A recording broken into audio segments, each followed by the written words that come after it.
Goazen proposamenarekin, Euskarak 365 egun hizkuntza ohiturak eta gizarte aktibazioa Euskal Herrian eta elkarrekin lantzeko proposamen berriarekin. Eta horretarako izango ditu gurekin Kike Amonarriz, Estitxu Alkorta, Eusko Jaurlaritzako Euskara sustatzeko zuzendaria, eta Iker Martínez de Lagos, Euskaltzaileen topaguneko kidea. Baina kasu honetan, ez dut nik egingo proposamenaren aurkezpena, Kike Amonarrizek baizik. Kike, Estitxu, Iker, aurrera? Bai. Bueno, Kike ez dut aurkeztu behar, ez da? Denok ezagutzen dugu soberan. Komunikatzailea, euskal filologoa, baita ze Montre, lankide paregabekoa. Aurrera, Kike. Bai.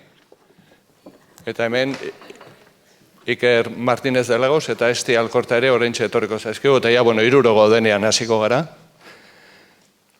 Egun on guztioi, eta benetan pozgarria eta harrigarria da hainbeste jende ikustea. Pixkat ematen du, hemen goitik ere. Pentsatzen du zerbaiten seinale ere badela, eta, badagoela gogo bat, badagoela ilusio bat, badagoela kezka bat, eta badagoela egon ezin moduko bat, ona bideratu gaituena denak, ez? Eta nire honentzako ere, hori handia da, gaur hemen aurkeztuko dugun proposamenaren aurkezpen honetan parte hartzea, ez? Gero nire ondoren, topagunearen izenean Iker Martínez de Lagosek, eta hizkuntza politikarako sailburu ordetzaren izenean, Esti Alkortak, XM azalduko dizuete, zein den proposamenaren edukia zehatz-mehatz, ez? Eta ni aurretik hitz batzuk esango dizkizuet, ja biak prest daudenean, hemen mikroekin eta izaten dira, zuzeneko kontuak dira hauek, osea, lasai. Baina egia da, komentatzen genuela hasieran, ez da nik oso normala den Europako beste bazterretan, hainbeste jende biltzea horrelako jardunaldi batzuetan. Ze jendea normalean hitzaldietara ez da horrela saldoka etortzen, eta, nik uste, hori lehen esan bezala badala zerbaiten seinale, ez? Eta horren barruan ere, sartzen da nik uste, orain azalduko dugun proposamen berria.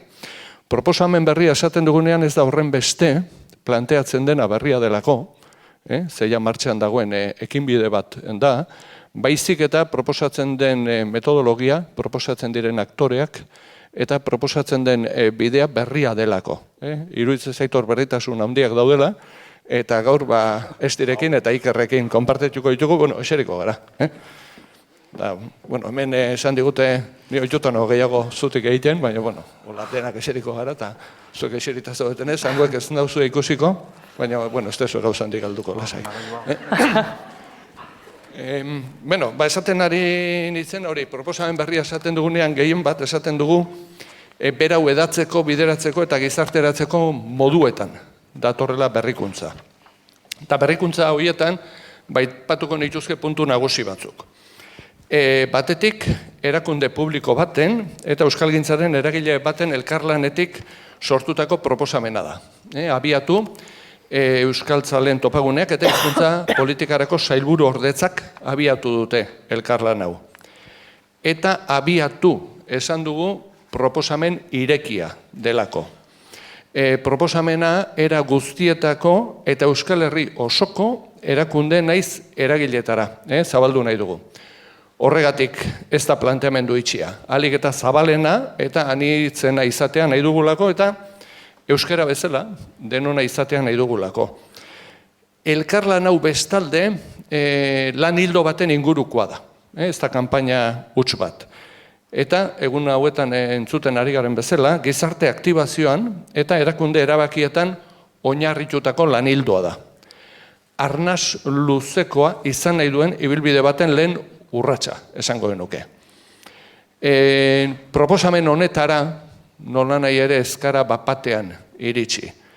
Nik uste aspalditik ari garela, ari zaretela, batetik eta bestetik, batzuk eta besteak, elkarlanaren bidea jorratzen, urteak daramatzago horretan, ez? Euskalgintzan, esango nuke, bai erakunden artean eta baita eragile sozialen artean eta euskalgintzako eragileen artean, bilakaera nabarmena gertatu da azken urteotan. Ezagutzen dugu elkar, eta badugu horren berri. Badakigu, nondik gatozen. Eta uste dut, hemen gauden gehienok, aspaldi ikusi genuela, norabide aldatu beharra. Asmo eta gogo hori, uste dut oso modu indartsuan biztaratu zela, azkenengo korrikan, Santiago zubian egin zen kilometro hartan erakunde publikoen ordezkariak eta euskalgintzaren ordezkariak elkar hartuta batera ikusi genituenean.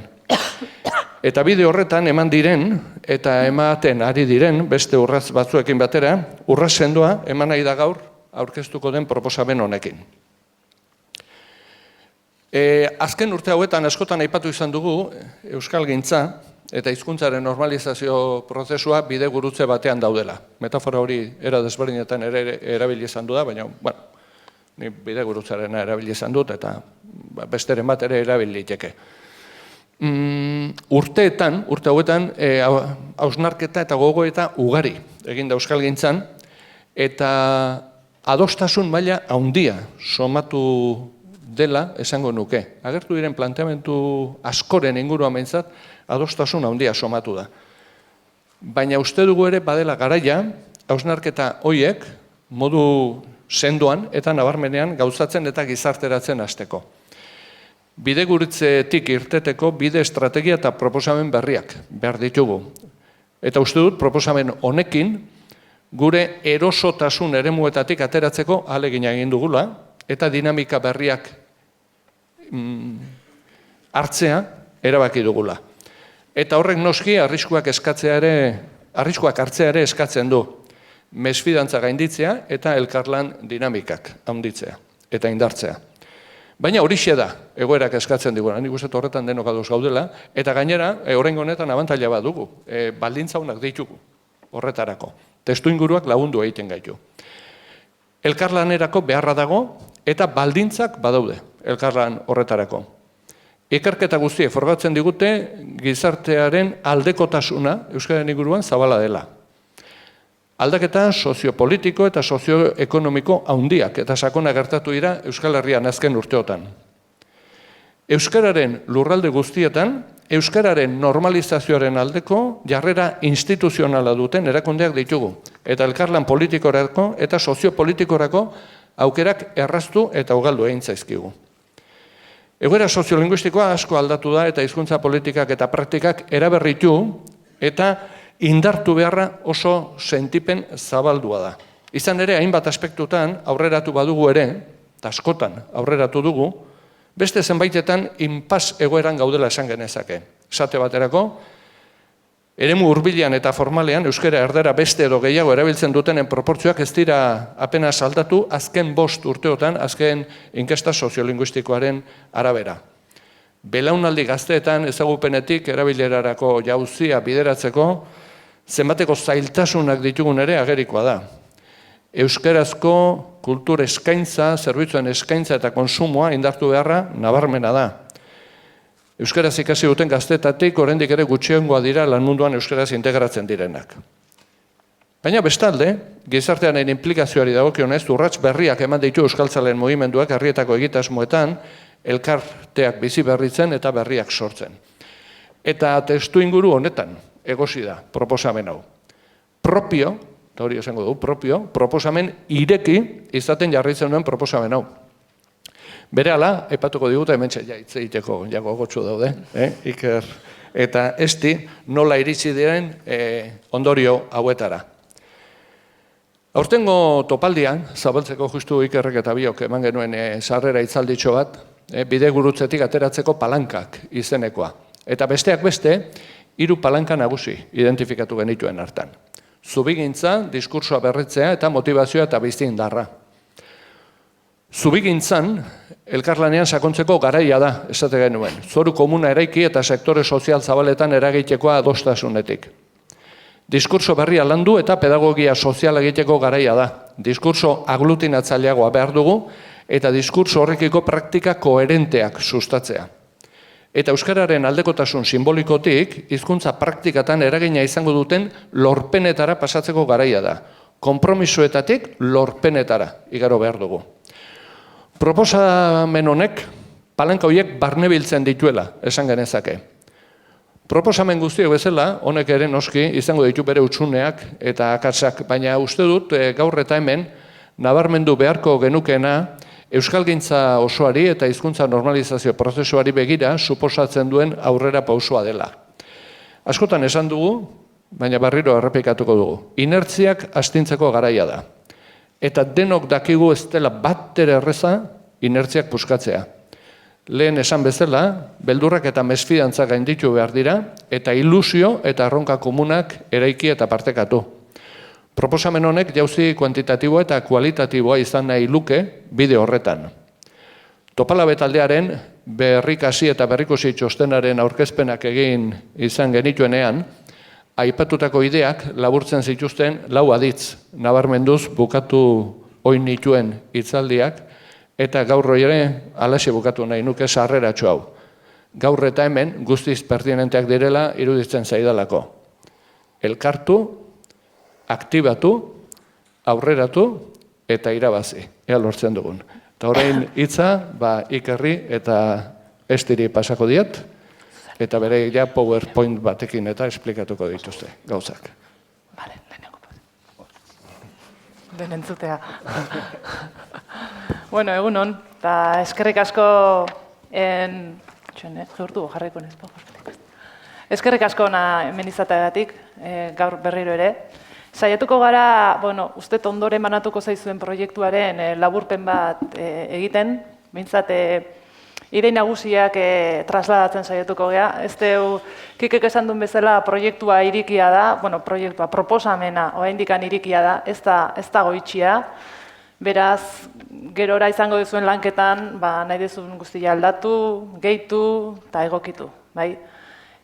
Oso denboraia gutxi izan dugu aurkezpen hau ondo prestatzeko eta PowerPointa ere azkenengo egunetan egin dugu, beraz, akatsen bat edo ikusten baldin baduzu, aldazadortik barkamenak.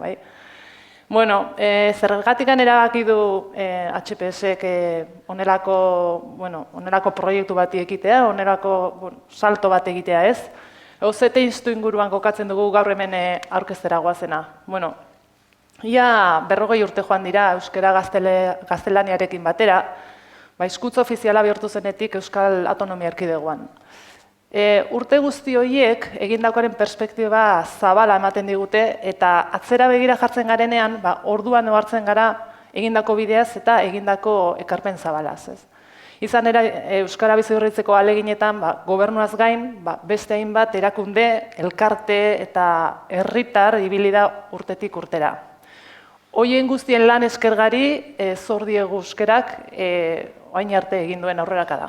Eta aurrerakada horri jarraipen ematera gatoz hemen gauden guztiok, ez.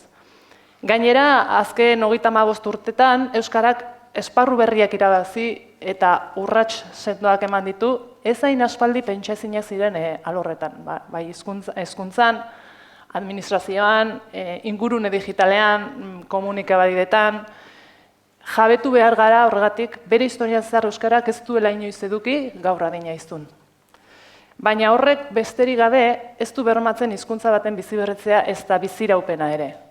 Ezinbestekoa da hizkuntzari bizirik eustea etxe barruan eta lagun artean, alde batetik gazteek euskaraz egitea lortu behar da eta demografikoki kontzentratuta eta belaunaldien arteko etenik gabeko guneak sustatu behar dira. Beraz, ezinbestekoa da hizkuntzarentzat arnasguneak izatea eta arnasgune horiek zaintzea, baina horrelako gunerik sortu ezin deneako konturatu behar gara aldiren bide guztiak erabiltzea behartuta gaudela. Euskaldunok elkarrekin harremana izatea nahi baldin badegu, lehen esan deten bezala, interneten bidez, edo telefonoz, edo elkarrekin egiteko antolatutako ekintza horietan, ez? Beraz, aldiren bide guztiak erabiltzea behartuta gaude, komunitate sentimendua indartzeko, eta horrekin batera euskeraz ez dakiten kideak hizkuntzara ahalik eta gehien hurbiltzeko. Eta azken hau funtsezkoa da, eta hori gainditu ezean, uste dugu ez dagoela zer eginik. Eta maila honetako egoera gaina gaur egun Euskal Herriko toki askotan gertatzen da. Bueno, gu testu inguru horretan kokatzen dugu. Gaur aurkeztera goazen, topagunearekin batera aurkeztera goazen proposamena. Egunon, eskena nire txanda. Guretzat ere bai urratz natural samarra zen, horrelako proiektu bat aurkeztea. Izan ere, herriz herri antolatuta dagoen euskaltzalen mugimenduak hasieratik bere funtzioen artean oso argi eduki ditu. Bai hizkuntz komunitatearen artikulazioa eta konpaktazioa batetik, eta baita euskararen erabilera bultzatzea. 35 urte ia izango dira lehen Euskara Elkartea sortu danetik, edo sanetik, eta funtzio horiek eta beste batzuk ere bai buruan izanik, urte asko pasa dira Euskara erabiltzeko guneak, espazioak, zerbitzuak, produktuak eta sortzen. Lan ikaragarri egin da horretan, besteak beste arlo batzuetan ere bai, baina esango nuke nagusiki arlo hortan lan asko egin dela, ez da.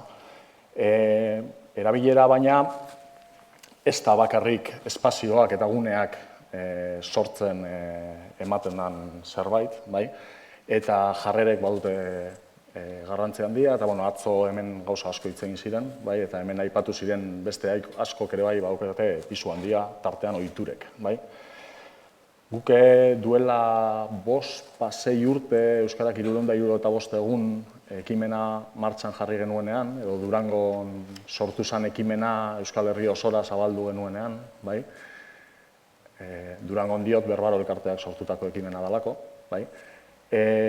argi genuen fase ezberdinak izango zituen ekimen bat izango zala, eta hasieran beteko zituela funtzio batzuk, behar bada nahiko maila simbolikoan edo mugituko zirenak, baina bilakaeran beste salto batzuk emoteko ordua helduko zela, eta azkeneko 2 urtetan edo oso argi ikusi dugu salto hori dela gizarte aktibazioan eragiteko tresna zehatzak eskaintzera begira eta praktiketan eragitera begira zuzendu beharreko urratsak zirela edo bilakaera bat zela. Eta oso garrantzitsua zena, aldekotasun simbolikotik urratz praktikoetara eta lorpenetara pasatzeko fase batetara pasatzea tokatzen zitzaigula.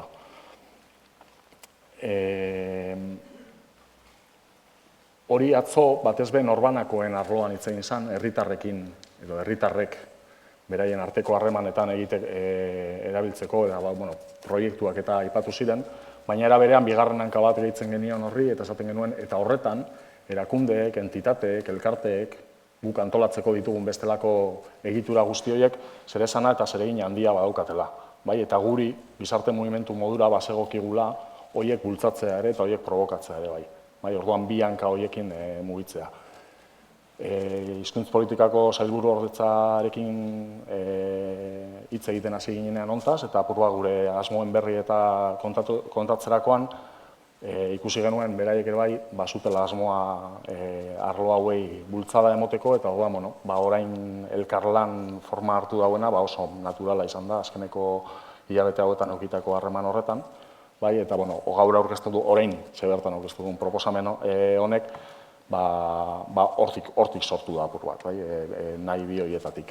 Eta bide horretan aipatu nahi genuke ere bai, laguntza ikaragarria eduki dugula, batetik Iñaki eta Joseanen partetik, udaltopen antolakuntzan dabizen taldeko Iñaki eta Joseanen aldetik, eta gero baikik eta beste lagun batzuk ere ondoan eduki ditugula ekarpena egiten, eta forma zehatza hartzeko orduan izugarrizko laguntza eta ekarpena egin digutela.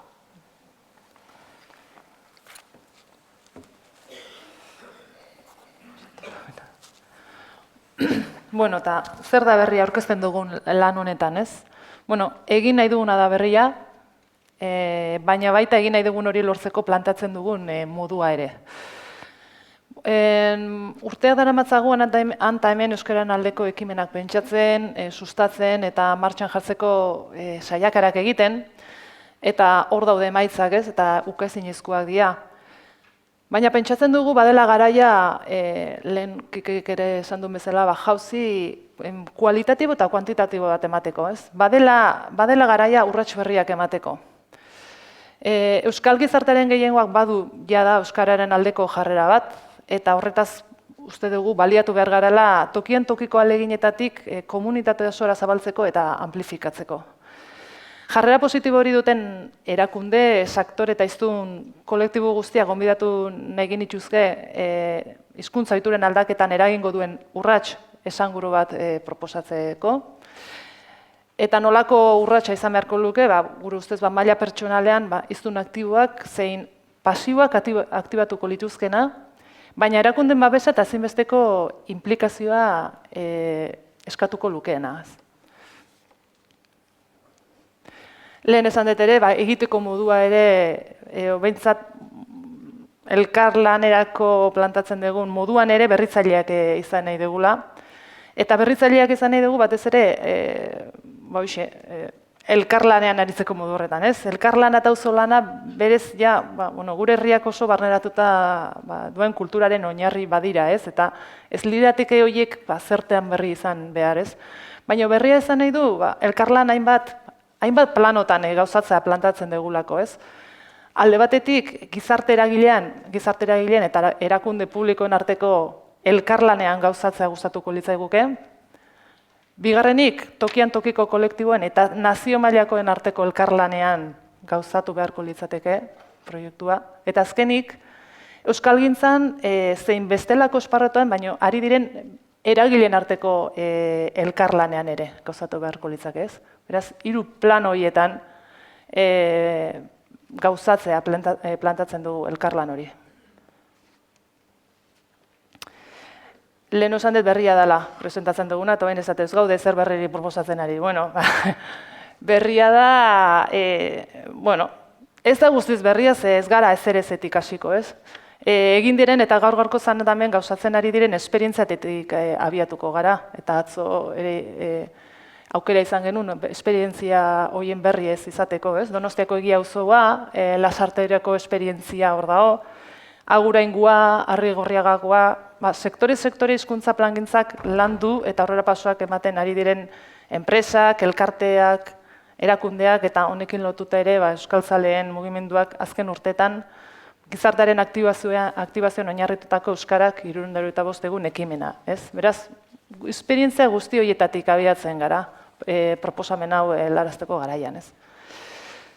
Tokian tokiko ahalegin horri ikuspegi eta oihartzun nazionala ematea da, hemen proposatzera goazena. Eta zergatik, erronka edo helburu bera partegatzen dugulako, elkarlanean sinisten dugulako, eta elkarren beharra dugulako. Ekimena 2 erakundeok abiatzen dugu, baina hala eta guztiz ere deialdi zabala egitea da gure helburu nagusia. Ahalik eta erakunde publiko gehienek eta ahalik eta gizarte eragile gehienek parte hartu dezaten proiektuan, euren estiloan, baina erantzukizun partekatu baten ikuspegitik. Kikek ere esan du, proiektu proposamen honek ez du kanpaina huts bat izan nahi, ez? Dudarik gabe sustapenean eta komunikatzeko estrategia on batean oinarrituko da, eta ohiko kanpainaren batez zantzuak izango ditu, ze komunikatu beharra dago, eta hortan ere asmatu behar dugu, baina hori baino gehiago izan nahi du, ez? Etorkizunean jarraipena izango duen arnas luzeko lan hildoa izan nahi du, gizartean eragin nahi duena, pedagogia eginez, ohituratan eta jarreratan eraginez, gaitasunean eraginez, erabilera praktika berriak bultzatuz, era guztitako entitateak mugituz, konfortgunetatik mugituz, alegia. Hemendik aurrera nire zientzietako izaera igerriko da, hasiko naiz 2 plano, 2 gauza, 4 arrazoi eta bai, orduan, aipatuko dizuet batetik 2 oinarriren gainean planteatuko dugula proiektua.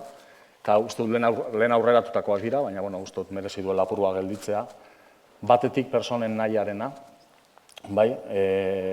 hizkuntza bizi berritzeko argi eta garbi dagoelako komunitatearen borondatea, bai norbanakoena, baina baita talde osoarena ere beharrezkoa dela eta horrek mugitzen duela, izatekotan horrek eramango gaituela bizi berritzeruntz, Ez dago zalantzarik, Kikek lehen aipatzen zuen bezala, gizartean aldekotasun hori badagoela, edo nahiko nabarmena dela aldekotasuna.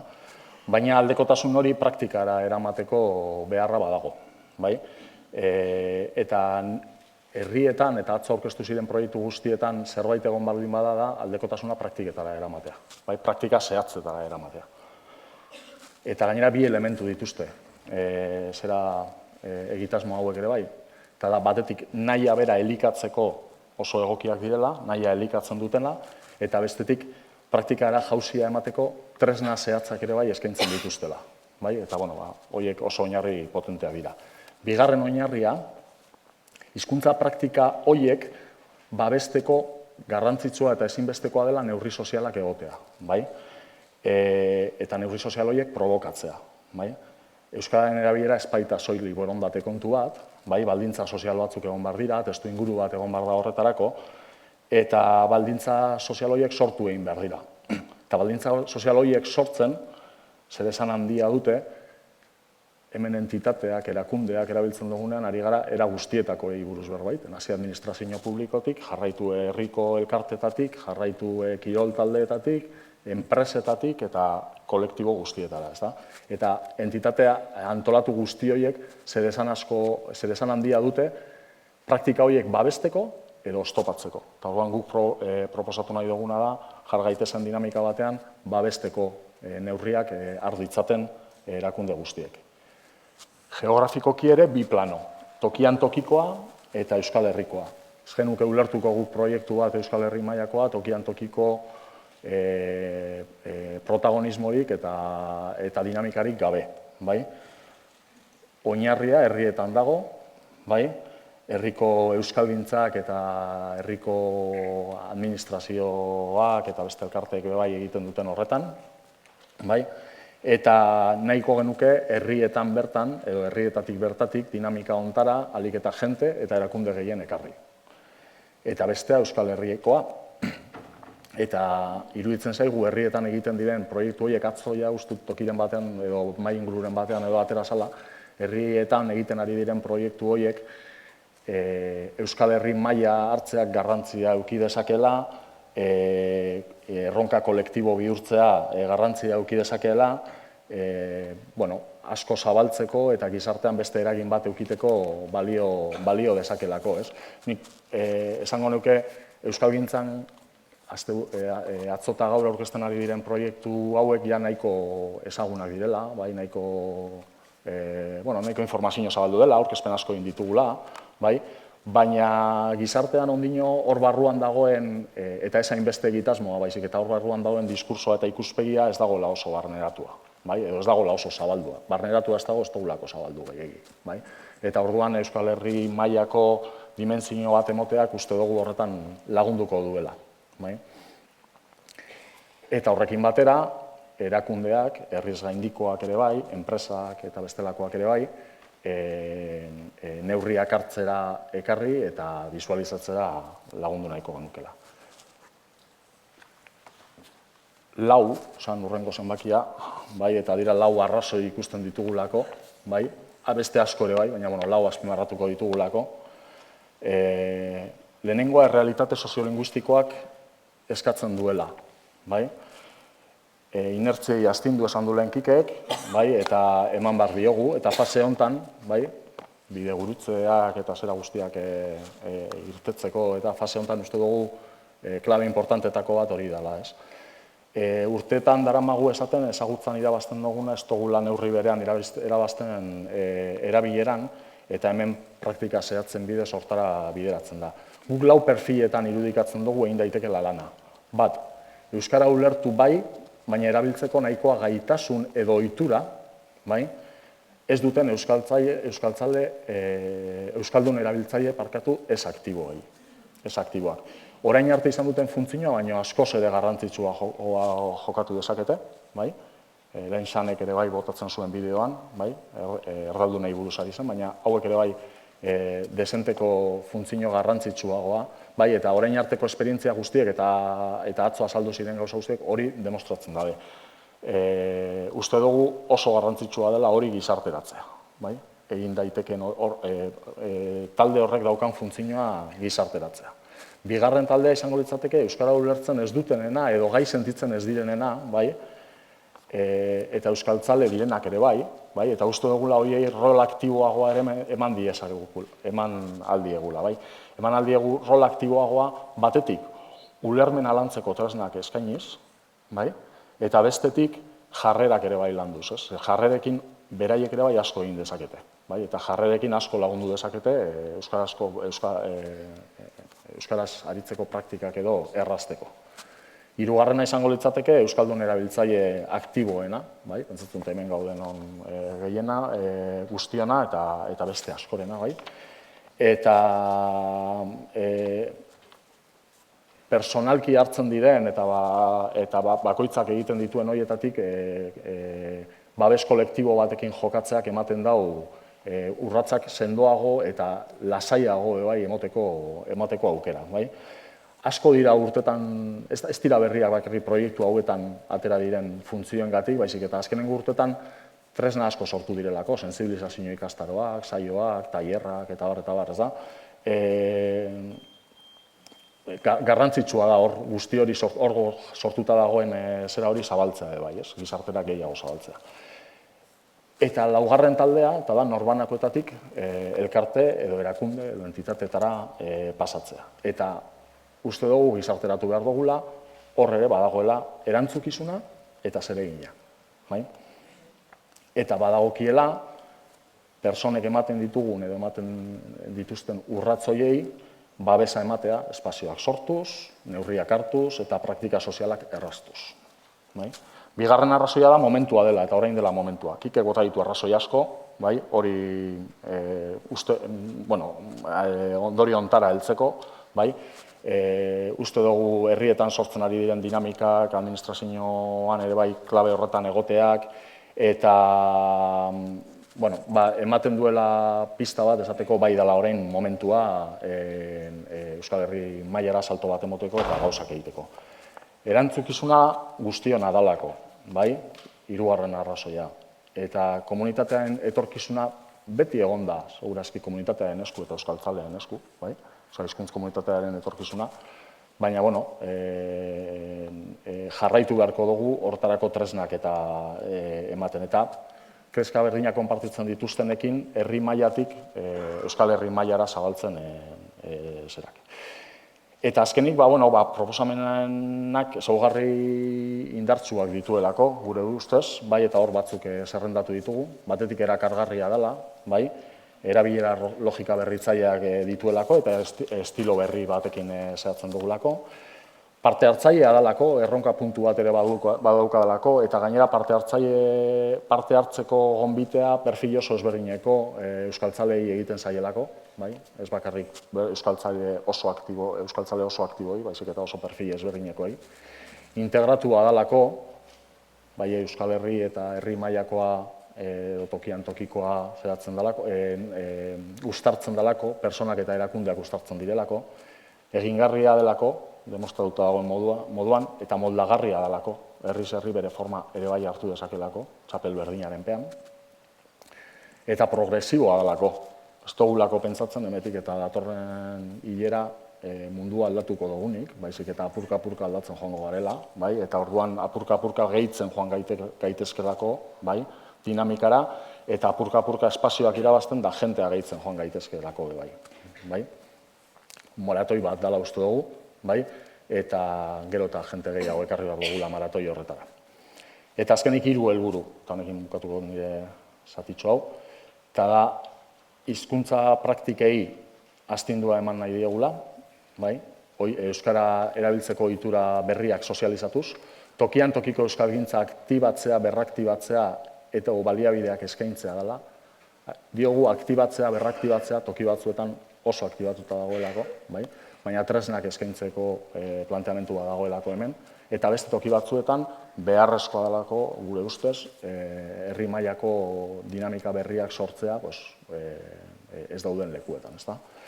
Eta hirugarrena, urratz berriak egonkortu eta dinamikaren ostean mantentzea ere helburua delako. Ez delako momentu konkretu bateko zera bat, baizik eta gerora geratzeko zerbait moduan planteatzen dugu.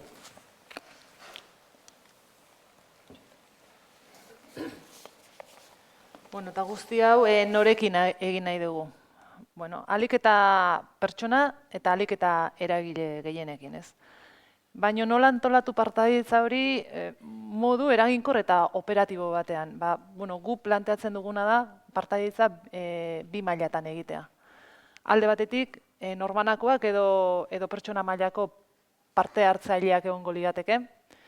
Euskara ulertu behintzat egiten duten edo zerbait ulertzera iristeko urrats bat ematen duten helduen aktibazioa da ekimenaren helburu nagusia. Eta horregatik 16 urtetik gorako pertsonei egingo genieke parte hartzeko gonbidapena. Hori da parte hartzaile mota bat. Eta bestia talde mailako parte hartzaileak ere egotea planteatzen dugu. Izan auzo, herri edo eskualde gisa parte hartzen duten eremu geografikoak edo izan eguneroko jardunean herritarren esparru diren bestelako kolektiboak ere, elkarteak, kirol taldeak, enpresak, ikastetxeak eta bar. Orduan alde batetik horiek izango liake parte hartzaileak. Sustatzaileak, dinamikan ahalik eta sustatzaile gehien batzea da helburua ere. Eta horretarako parte hartzeko deia luzatuko diegu erakunde publikoei eta bestelako gizarte eragilei ere. Eusko Jaurlaritzak ahaleginak egingo lituzke Euskal Herriko ahalik eta administrazio gehienek parte dezaten eta aldi berean horiek ere antolatzaile eta eragile bihur daitezen bere eskumenen esparruan, Nafarroako gobernua eta iparraldeko Euskal Elkargoa, Arabako, Bizkaiko eta Gipuzkoako aldundiak eta Euskal Herri osoko udalak, ez?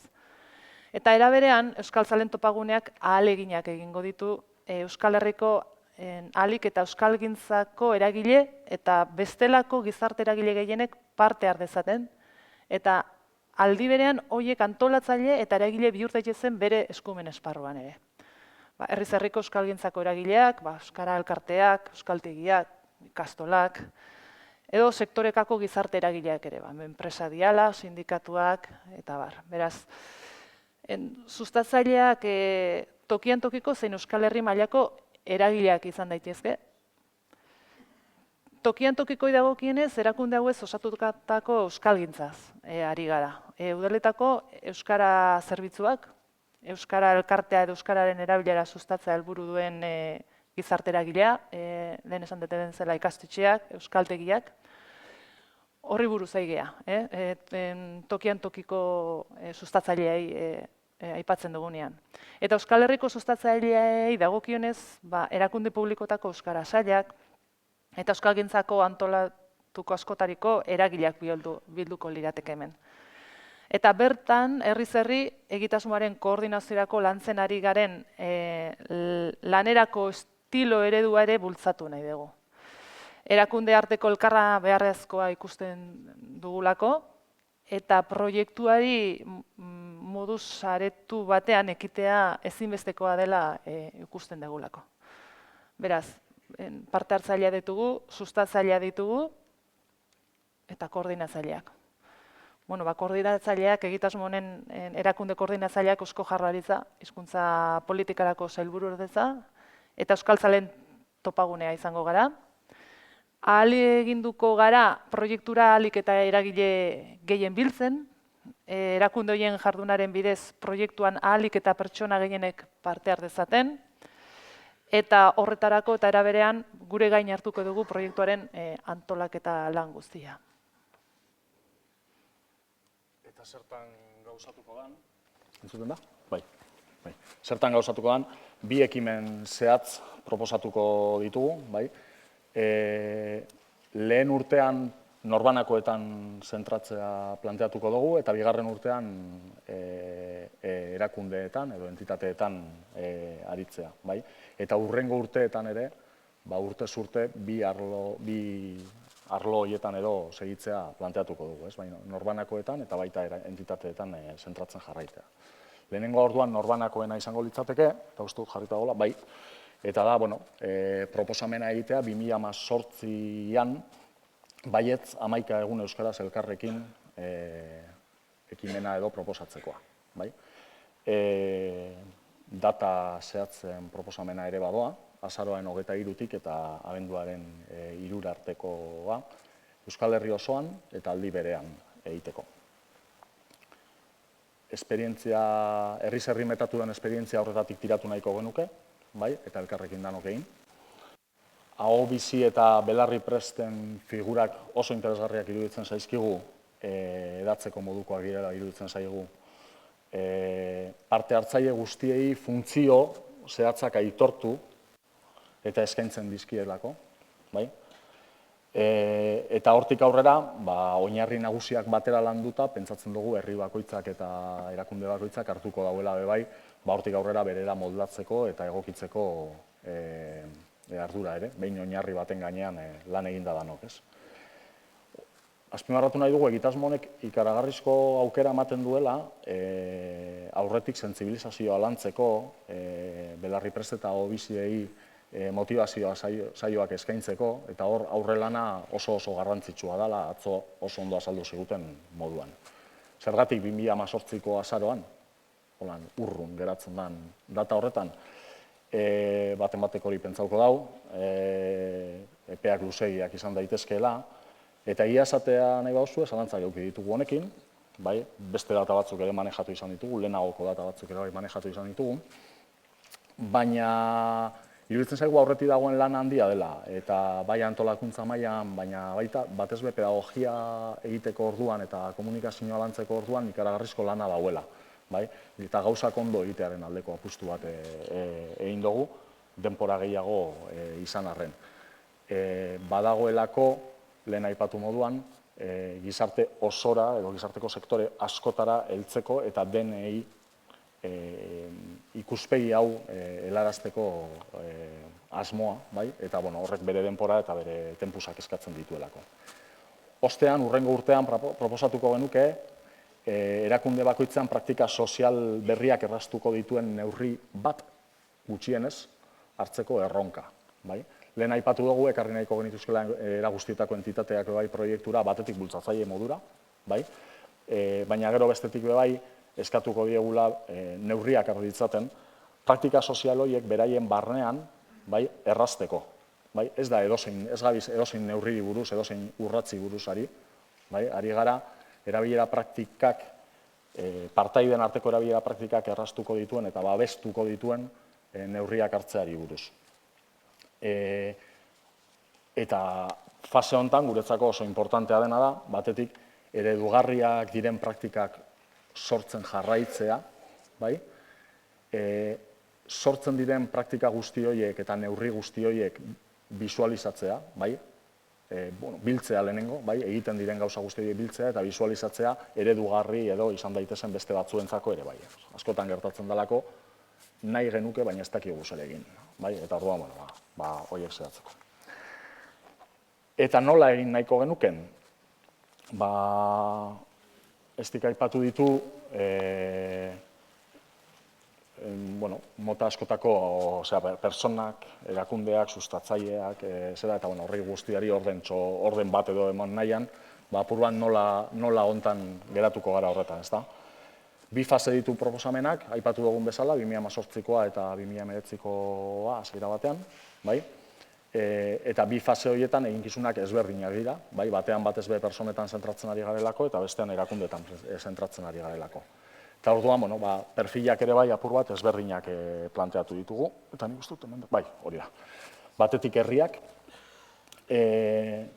elkarlan eremuak eta espazioak aktibatu nahi genituzke, bai Kikek eta bai estik aipatu dituzte lehenago. Hau esaten dugunean, herri batzuetan oso naturala den kontua da. Euskalgintza eta udalaren arteko lanmai bat, non euskalgintza beraien artean harremana duten, eta hori, beste batzutan ez da ohikoa, ez dakit zuenetan, baina beste toki batzutan ez da posible izan orain arte. Orduan, bai nahiko genukela bultzatu, herri guztietan, dinamika horiek sortu daitezela, eta lan mai horiek sortu daitezela, eta irizpide moduan orduan planteatu, jarri daitezela lanean batera administrazioa eta euskalgintza. Orduan, herrietako batzordeak sortuz, dauden lan mailak edo dauden batzordeak aprobetxatuz. Eta mai horien batzordea, nagusiki lehenengo urtea, funtzioa, nagusiki lehenengo urtean izango litzateke baietz 11 egun euskaraz elkarrekin hortara, ahalik eta herritar gehien ekartzea. Bigarrena, erakundeak. Herri batzuetan, igual ez da egongo aukerarik edo baldintzarik lan maila bat sortzeko, edo gutxi herri txiki bat dalako, edo beste 1000 arrazoirengatik. Eta orduan, baina erakunde konkretu batzuk egon daitezke, eta erakunde egonean Euskalgintzako elkarte bat izan daiteke, udala izan daiteke, edo dana dalakoa izan daiteke. Egon daiteke hori egiteko prest. Egongo dira herri batzuk, non lan maila bat egonda ere, erakunde batzuek berariaz hartu nahi dituzten neurri batzuk eta bultzatu nahi duten proiektua beraien barruan. Eta gero egongo dira batzuk herria gainditzen dutenak. Eta orduan, garrantzitsua ikusten genuen figura honi bere lekua egitea. Bi funtzio emango dizkiogu, eta bi baldintza eskatuko dizkiogu erakundei parte hartzeko. Bat, bultzatu dezatela baietz 11 egun euskaraz elkarrekin dinamikako parte hartzea, beraien kideen artean, orduan enpresa bat sartzen baldin bada, beraien langileen eta jentearen artean bultzatu dezatela parte hartze horretara, eta bigarren baldintza koherenteki jokatu dezatela, eta neurriak hartu ditzatela praktika sozial horiei babesa emoteko eta bidea emoteko. Eta hirugarrena izango litzateke norbanakoen planoa, eta norbanakoen planoa batez be lehenengo urtean kokatzen den kontua da, eta da baietz 11 egun euskaraz elkarrekin dinamikan planteatzen dana, eta lehen aurreratu bezala bi perfil egongo lirateke, ahobiziarena eta Bilarri Prestarena, eta bultzatuko genukena da, ahalik eta jente gehien 11 egun horietan gutxienez, parte har dezala dinamikan. Baldintzak parte hartzekoak, ahobiziak, Euskal Herrian jaio bizi lan egin edo dana dalakoa, 16 urte edo gehiago eukitea, eta hortxe kokatu dugu, atzo ere atera zan hemen hori, gaia, eta hortxe kokatu dugu zera. Belarri Prest izateko baldintza ulermena gutxienez eukitea, minimo bat, eta aho bizi izateko euskaraz hitz egiteko gaitasuna izatea, euskaraz komunikatzeko gaitasuna izatea. Hortik aurrera, dinamika ezaguna. Aho biziek eta Belarri Prestek 11 egunez ikur bat eramango lukete, bakoitzak berea, praktika horiek sortze aldera. Eta bukatzen joateko. Komunikazioari buruz, lehen aipatu izuet EPEen asuntoa apur bat luzeak eman dezaketena, baina guk honi garrantzia emoten diogu, lehen aipatu bezala ere, ikuspegi eta diskurso honek gizartean dauden hizkuntzari buruzko usteak, sakoneko uste eta iritziak ukitzen dituelako. Eta orduan oso garrantzitsua delako pedagogia lana eta komunikazio lana ondo egitea. Uste hor, azkenean, erabilerari buruz egiten diren irakurketa orokorretatik arantzago, hizkuntza ohitura eta praktiketan eragiteko eskemak aldatzea da proposatzen dana, eta proposatzen ari dena herrietan ere orain arte. Eta lehen esan bezala, Euskalgintzan nahiko ezaguna da, nik uste dut, momentu honetan, baina gizartean ez dira landu ikuspegi hauek. Eta orduan pedagogia lan sakona egitea funtsezkoa da, eta komunikazioan ahalegin garrantzitsu bat egitea ere bai. Komunikazioa 3 planotan planteatuko da, txapel orokor bat, Euskal Herri mailan, elementu komuna sortuz eta edapen komuna eginez, herrialde edo sektore mailakoa, tartean loturak eginez, eta herri edo erakunde mailakoa, eta eremu bakoitzean bakoitzak egiten duen hori eginez. Eta azkenik, ez da gindon dagoen, eta baliabideak azkenik, baliabideetan ere ez gara utzetik abiatzen, ikuspegi hau gizarteratu, zabaldu eta sentsibilizazio naiz pedagogia lan egiteko badago material asko eta jakintza ere bai. Orduan, azken urtetan sortu diren material guzti horiek oso baliagarriak izango dira ontarako, eta beharra da beste batzuk sortu beharko dira ere bai, edo beste formato batzuk eman beharko zaizki ere bai, baina azken urtetan tailerretan eta sentsibilizazio saioetan eta egindan lana handia da, eta hor badago material oso interesgarria erabiltzeko. hortik hau baliabide linguistikoez edo hizkuntza baliabidez ari gara batez be, hontaz ari garenean. Orduan, tartean dau sortuko dira edo erabiliko dira dauden baliabide horiek, batetik belarri prestentzako, bai, jarraibideak, ikastaroak, tailerrak emoteko, ahobizientzako, eta hirugarren perfila igual lehenago hainbeste aipatu ez duguna, eta da, belarri prest izan barik ere, erdaldunei zuzendutakoak ulermena lantzekoak. Badauz orain ikerketa fasean eta froga fasean hortik ulermena lantzeko saioak eta olakoak ere bai, eta iruditzen zaigu lehenengo kontaktu baterako interesgarriak direla, eta jentea belarri prest izateko bidean ere jartzeko baliogarriak direla. Hortik aurrera, Euskal Herria osora zabaltzeko bestelako materiala sortu beharko egongo da, eta herrien eskura jarri beharko da, bai, komunikazioa direla, informatikoak, antolakuntzakoak, langidak, eta bar, eta hori joango gara sortzen eta zabaltzen ere bai. Eta azkenik iruditzen zaigu garrantzitsua, herrietan batzordeak osatzen direnean eta lanean hasten denean, bertan buelta bat emotea ere bai, bertan giza baliabideak, diruzko baliabideak eta tokiko komunikazioko ere bai landu beharko direlako. Eta orduan hor dauden eragile guztien artean, hortaz ere bai, hitz egin beharko dela.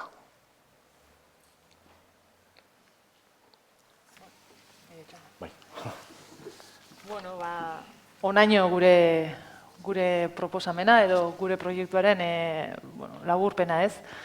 Zer transmititu nahi dugu behintzat HPS-etik ez. Oain proiektuak edo proposamenak izan ditzakeen aldaketak, moldaketak edo egokitzapenak zein nahi direlarik ere, erakunde eta eragile guztiei dei zabal bat nahi genieke. Dei zabal bat egitea nahi genieke, ez? Ez bakarrik ekimenean partu hartu dezaten eta apuntatzeko edo apuntatu daitezen animatzeko, hori ere bai, baina ekimen honek irekitzen duen aukera eta potentziala ikustaraztea nahiko genduke ez.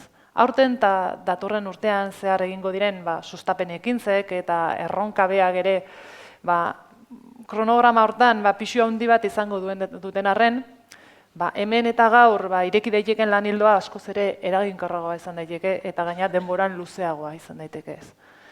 Beraz, lan asko dugu egiteko, bihartik aurrera, baino deno dugu funtzioren bat egiteko honetan. Erakundeok gizartea aktibatzeko ahalik eta erraztasun eta laguntza emateko prest gaude, baita atrakzio lanak egiteko ere, baina honek ez du funtzionatuko erantzukizun partekatuan oinarritutako ekimen edo proiektu bat bezala irudikatzen ez badugu. Azken finean, uste dugulako euskararen etorkizuna ere herritarron esku dagoela ez. Eta, askotan erabiltzen duten simil bat ekarri nahiko nuke honea, ez? Errepide seguruak edo zabalak eta aldapari gabekuak eraiki ditzazkegu. Autoak ere bertatik eroso ibili daitezen, laukarreliatakoak egin ditzakegu, tunelak, kurbak ere saiesten ere saiatu gaitezke.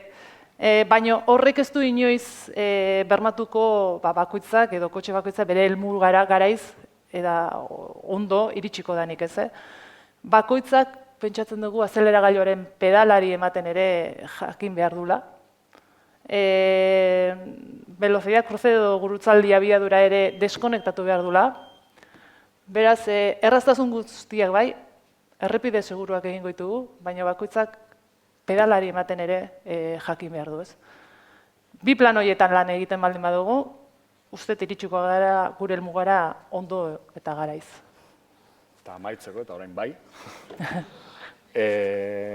Aldekotasun simbolikoak garrantzi handia du, eta hori ez dugu inoiz zalantzan jarriko, eta jarraituko dago eukiten ekintzak bai simbolikoak irudikatzea, baina gure iritziz pauso bat aurrera emateko eta euskaraz bizitzeari edukia emoteko garaia da, eta hori hizkuntza praktikeak aldatuz egiten dela ulertzen dugu. Orduan aukerai oso ona dugu, euskaraz, bere harremanak euskaraz izateko borondatea eta determinazioa duen jente multzo bat aktibatzekoa. Arrazoi bategatik edo bestegatik praktika lingustikoak euskalduntzeko zailtasunak dituztenak, baina gainontzeko aldeketa babestu dezaketen horiek ere bai aktibatzekoa. Eta iruditzen zaigu elkarrekin eginez gero eta gizarteratzen asmatuz gero eta azaltzen jakinez gero, gizartean aldaketa kualitatibo bat provokatzeko aukera izan dezakegula. Eta onarte.